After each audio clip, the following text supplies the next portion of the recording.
जय हिंद दोस्तों, स्वागत है आप सभी का आपके अपने YouTube चैनल जैकपुर पे। तो इससे पहले वाले पार्ट में हम लोगों ने चैप्टर 8 का रिवीजन किया था और टेस्ट लगाया था।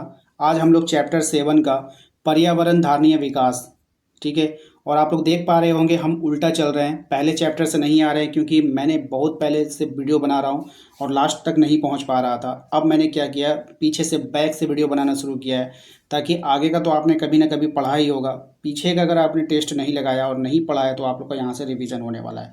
तो वीडियो काफ़ी इंपॉर्टेंट होगा, शुरू से लेकर अंत तक बने रहिए। साथ ही साथ यदि आप हमारे चैनल पे पहली बार विजिट कर रहे हैं तो सब्सक्राइब जरूर कर लीजिएगा, बेल आइकन को प्रेस कर लीजिए ताकि आने वाली हर एक वीडियो का नोटिफिकेशन मिले।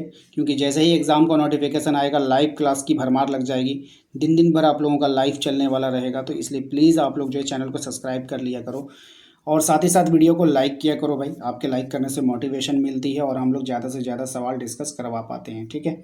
तो आइए आते हैं डायरेक्ट सवाल पे। और आज के इस वीडियो में लगभग 30 सवाल आपसे पूछा जाएगा और जो इम्पोर्टेंट होगा वो मैं बता दूंगा। एक भी सवाल को नोट नहीं करना है, वीडियो सही देख करके याद करनी है, ठीक है। तो चलिए स्टार्ट करते हैं। सबसे पहला सवाल देखिए, कह रहा है कि पर्यावरण में सम्मिलित कौन है? सभी जैविक तत्व, अजैविक तत्व। ध्यान दीजिएगा। और या फिर ऑप्शन ए और बी दोनों। देखिए जैविक मतलब जिसमें जान होता है वो भी पर्यावरण के अंतर्गत है। अजैविक जिसमें जान नहीं है तो वो भी पर्यावरण। बिल्कुल भाई, पत्थर में जान है नहीं है लेकिन पर्यावरण का हिस्सा तो है। ठीक है ना। इंसान हो गया, जानवर हो गया, इस सब में ये सब जैविक तत्व है। तो क्या ये जो है पर्यावरण में है कि नहीं है? बिल्कुल है, मौजूद है भाई। तो ए और बी दोनों हो जाएगा, ऑप्शन नंबर सी हो जाएगा। अगले सवाल की अगर हम बात करें तो अगला सवाल है हमारा, निम्नलिखित में से कौन अजैविक तत्व है? वन, मत्स्य, पशु या फिर सूर्य का किरण। एकदम आसान है, हमसे पहले आप आंसर कर दिए होंगे, सूर्य का किरण। बाकी सब में जान पाया जाता है भाई, ठीक है। आइए अगले सवाल पे आते हैं, क्वेश्चन नंबर 3 पे। कह रहा है कि रेफ्रिजरेटर और एयर कंडीशनर को ठंडा रखने के लिए किसका प्रयोग किया जाता है? क्लोरोफिल का करेंगे, कार्बन का करेंगे, मीथेन का करेंगे, क्लोरोफ्लोरोकार्बन का करेंगे, किसका प्रयोग होगा? तो ऑप्शन नंबर डी, क्लोरोफ्लोरोकार्बन का प्रयोग होता है। ओजोन अपक्षय का अर्थ समताप मंडल में ओजोन की मात्रा डैश से होती है। किससे होगा आपको बतानी है। ठीक है, तो ये किससे होता है आपको बतानी है। करेक्ट आंसर हो जाएगा आपका कमी से होता है। ओजोन अपक्षय का अर्थ समताप मंडल में ओजोन की मात्रा में कमी होती है, ठीक है।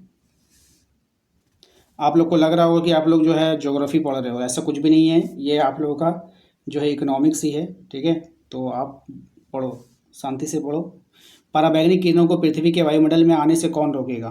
तो पराबैंगनी किरणों को पृथ्वी के वायुमंडल में आने से रोकता कौन है बताइए। तो जो हमारा ओजोन परत होता है ना, वही पराबैंगनी किरणों को हमारे इसमें आने से रोकता है, ठीक है। जानवरों के अपशिष्ट से कौन सी गैस निकलती है? तो जानवरों के जो अपशिष्ट होता है उससे जो गैस निकलती है वो मीथेन गैस निकलती है। ऑप्शन सी इसका यहाँ पे करेक्ट आंसर होने वाला है, ठीक है। आइए अगले सवाल पे आते हैं। क्वेश्चन नंबर 7 पे कह रहा है आपसे कि पृथ्वी और समुद्र के वातावरण की औसत तापमान वृद्धि को क्या बोलते हैं? तो इसको हम लोग बोलते हैं वैश्विक उष्णता। ऑप्शन नंबर सी इसका यहाँ पे करेक्ट आंसर होने वाला है। अगले सवाल पे आते हैं। अगला सवाल देखिए क्या हमारा कह रहा है कि भूमि के अपक्षय के लिए उत्तरदायी कारक कौन है? तो भूमि के अपक्षय के लिए जो उत्तरदायी कारक होगा वो वन का विनाश। बिल्कुल सही बात है। लकड़ी और चारे का निष्कर्षण, भूमि जल अधिक निष्कर्षण, उपयुक्त में से सभी हो जाएगा। ऑप्शन नंबर डी हो जाएगा। क्वेश्चन नंबर आते हैं 9 पे। क्वेश्चन नंबर 9 में कहा गया कि काली मिट्टी डैश की खेती के लिए उपयुक्त होती है। किसकी खेती के लिए काली मिट्टी? तो कपास की खेती के लिए, ठीक है। कौसे कपास, कौसे काली, याद रखिएगा। डैश की पूर्ति निरंतर बनी रहती है। किसकी पूर्ति बताइए? तो नवीकरणीय संसाधन जो होते हैं उनकी पूर्ति हमेशा बनी रहेगी, ठीक है, जिसका उपयोग हम बार बार कर सकते हैं, जैसे सूर्य की किरण हो गया। डैश निष्कर्षण और उपयोग से समाप्त हो जाएंगे। डैश जो है निष्कर्षण और उपयोग से समाप्त हो जाएंगे। क्या समाप्त हो जाएगा? गैर नवीकरणीय संसाधन जैसे पेट्रोलियम, कोयला, ये सब क्या हो जाएगा? एक ना एक दिन समाप्त हो जाएगा। क्वेश्चन नंबर आते हैं 12 पे। क्वेश्चन नंबर देखिए 12 में कहा गया आपसे कि बताइए कि आजकल विश्व के सामने दो प्रमुख पर्यावरण समस्याएं कौन सी हैं? तो एक है वैश्विक उष्णता और ओजोन अपक्षय। ये सबसे बड़ा प्रॉब्लम जो है विश्व के सामने है। पर्यावरण के कार्य हैं। अब पर्यावरण का कौन सा कार्य होगा वो आपको समझाना है कि पर्यावरण क्या क्या कर सकता है भाई। संसाधनों की पूर्ति करता है पर्यावरण, बिल्कुल करता है भाई। अवशेष को समाहित कर लेता है, बिल्कुल कर लेता है। जीवन को पोषण देता है, बिल्कुल। और उपयुक्त में से सभी हो जाएगा, ठीक है। Option number D. ओजोन में पाई जाती है। ओजोन जो है हमारा, ओजोन कहाँ पाई जाएगी वो बताना, यानी किस मंडल में ओजोन पाया जाता है। तो ये हो जाएगा आपका समताप मंडल। ठीक है, समताप मंडल, है ना। ओजोन अपक्षय का कारण क्या है आपको बताना है। अब ओजोन का जो अपक्षय होता है वो कौन से कारणों से होता है वो बता दीजिए। तो ओजोन का जो अपक्षय का जो सबसे फेमस कारण है वो है क्लोरोफ्लोरोकार्बन। ठीक है, ऑप्शन नंबर सी। त्वचा कैंसर का कारण बनता है। त्वचा के जो कैंसर, अल्फा किरणें, बीटा किरणें, गामा किरणें, पाराबैंगनी किरणें, ये बनता है आपका पाराबैंगनी किरणें, ऑप्शन नंबर डी। अपिक्को आंदोलन किस राज्य से संबंधित है? बहुत ही अच्छा सवाल है, ध्यान रखिएगा, ये कर्नाटका से संबंधित है। ठीक है, अपिक्को का अर्थ क्या होता है? ये भी अच्छा बात है, ये होता है आपका बाहों में भरना, लेकिन मुझे लगता है यहाँ पे चिपको होना चाहिए। ठीक है, वैसे आप देख लेना, मुझे लग रहा है स्पेलिंग मिस्टेक है। अपिक्को मतलब वही चिपको, ठीक है ना। अपिक्को मतलब बाहों में भरना, पेड़ों को ऐसे करके कस के पकड़ लेना, छोड़ना नहीं, नहीं नहीं काटने देंगे। ठीक है, ठीक उसी प्रकार का। जैविक कीटनाशक रसायन बनाए बनाए जाते हैं आम से, बबूल से, इमली से, नीम से। हाँ, जैविक जो रसायन बनेगा वो किससे बनेगा? तो नीम से बनेगा। जैसे कि आप लोग को पता है कि नीम ही जो होता है वो कीटनाशक होता है। केंद्रीय प्रदूषण नियंत्रण बोर्ड की स्थापना भारत में कब किया गया था? तो इसकी जो स्थापना हुई थी वो 1974 में हुई थी। कंपोस्ट खाद बनाने में कौन सा जीव का उपयोग किया जाता है? तो कंपोस्ट खाद जब आप बनाइएगा तो वहाँ पे कौन से जीव का उपयोग कीजिएगा? तो केंचुआ का उपयोग होता है। वैश्विक उष्णता का क्या कारण हो सकता है, ये बता दीजिए। तो वैश्विक उष्णता का जो कारण होगा, बताइए क्या होगा। आप लोग भी थोड़ा थोड़ा आंसर किया करो। ध्रुवीय हिम का पिघलना, है ना, होगा? नहीं, ग्रीन हाउस गैस में वृद्धि होगा। अगर हम इसको कर देंगे तो आप बोलोगे हाँ हाँ यही होगा, ऐसा नहीं है।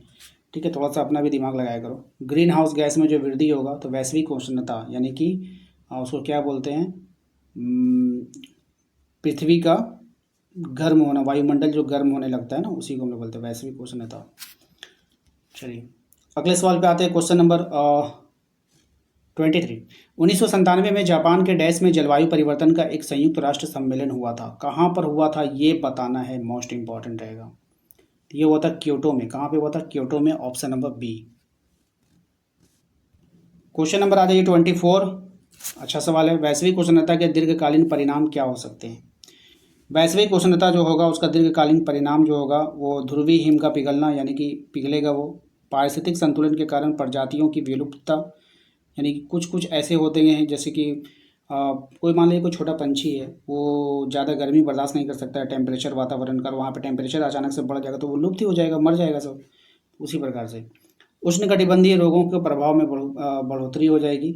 उपयुक्त में से सभी इसका राइट आंसर हो जाएगा। ठीक है, आइए। मॉन्ट्रियल प्रोटोकॉल संबंधित है, किससे संबंधित है बताइए? तो ये है ओजोन के अपक्षय से संबंधित है, ऑप्शन नंबर डी। ये इंपॉर्टेंट सवाल है, याद रखिएगा। धारणीय विकास की अवधारणा का प्रतिपादन किसने किया था? यह भी मोस्ट इंपॉर्टेंट रहेगा, आपके एग्जाम के लिए बता दे रहे हैं। सही हो जाएगा आपका Brundtland commission, option number C. ठीक है, याद रखिएगा, इंपॉर्टेंट सवाल है। हरमन डेली कौन था आपको बताना है। ये जो हरमन डेली था वो कौन था? तो पर्यावरणवादी अर्थशास्त्री था। देखिए अर्थशास्त्र आ गया ना वर्ड, आपको अभी तक लग रहा हो कि आप ज्योग्राफी पढ़ रहे हो, भूगोल पढ़ रहे हो, ऐसा नहीं है। ठीक है, ये अर्थशास्त्री है। आइए, दिल्ली में सार्वजनिक परिवहन प्रणाली में डैश के ईंधन के रूप में प्रयोग से वायु प्रदूषण बड़े पैमाने पर कम हुआ था। यानी कि क्या चीज़ का उपयोग किया जाने लगा जिससे वायु प्रदूषण को कंट्रोल किया गया? सीएनजी का प्रयोग होने लगा। ठीक है, चलिए क्वेश्चन नंबर आते हैं हम लोग 29 पे। कहा जा रहा है आपसे कि क्लोरीन और ब्रोमीन के यौगिक रूप को क्या बोलते हैं? बोलिए। तो क्लोरोफ्लोरोकार्बन बोलते हैं इसको। ठीक है, ऑप्शन नंबर सी। अगले सवाल पे आते हैं। अगला सवाल देखिए क्या है हमारा, कह रहा है आपसे केंद्रीय प्रदूषण नियंत्रण बोर्ड सीपीसीबी ने उद्योगों की कितनी श्रेणियों की पहचान प्रदूषण फैलाने वाले उद्योगों के रूप में किया है? तो 17 उद्योगों को। किसको? 17 उद्योगों को। तो आशा करते हैं कि आप लोगों को आज का ये वीडियो पसंद आएगा। वीडियो अच्छा लगा तो वीडियो को लाइक करना बिल्कुल भी ना भूलें। चैनल पे पहली बार आए तो सब्सक्राइब कर लीजिए, घंटी वाले आइकन को प्रेस कर लीजिएगा ताकि आने वाली हर एक वीडियो का नोटिफिकेशन आपके मोबाइल पे जाता रहे। मिलते हैं नेक्स्ट अगले वीडियो में। Thank you.